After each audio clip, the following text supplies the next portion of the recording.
సుభిక్షముగా ఉండి రాజు బ్రతికి ఉన్నంతకాలం సకల సుఖాలను అనుభవించి అంత్యమున విష్ణులోకాన్ని చేరుకున్నాడు.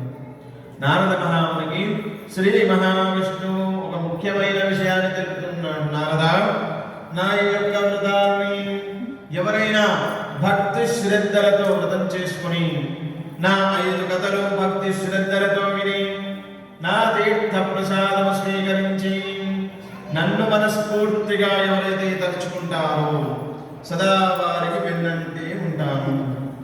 వారి కష్టాలే నా కష్టాలుగా భావిస్తాను అని సాక్షాత్తు శ్రీ మహావిష్ణువే సత్యనారాయణ స్వామి వ్రత వైభవాన్ని నారద మహామునికి తెలియజేసినాడు.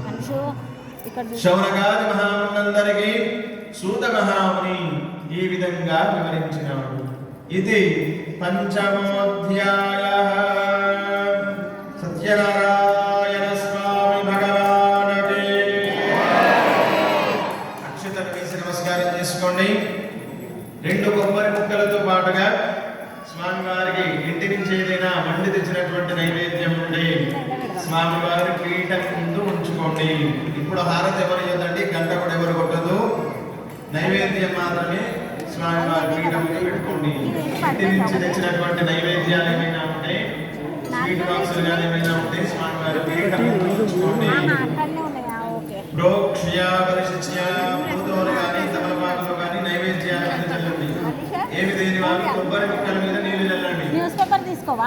సౌవర్ణస్థాలి మధ్యే మణిగణ ఖచితే గోధృతాత్తాన్ స్తంభాన్ భక్ష్యాం భోజ్యాం స్థలేజ్యాం పరమసాం పుష్యమన్నం విధాయ నానాశాకైర్వేదం దధిమధు సగుణ క్షీరపానీయయుక్తం తాంబూలం చాపి విష్ణో నదిదివసమహం మానసే కల్పయామి.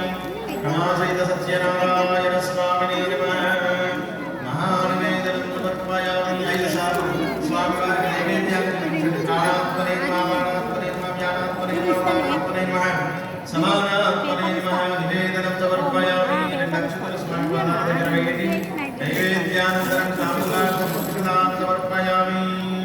ఇక్కడ వాళ్ళంటే లేచి నిల్చొని స్వామివారికి నెయ్యి దీపంతో హారతి ఇవ్వండి. నిదానంగా ఇవ్వండి. నెయ్యి దీపంతో స్వామికి హారతి ఇవ్వండి.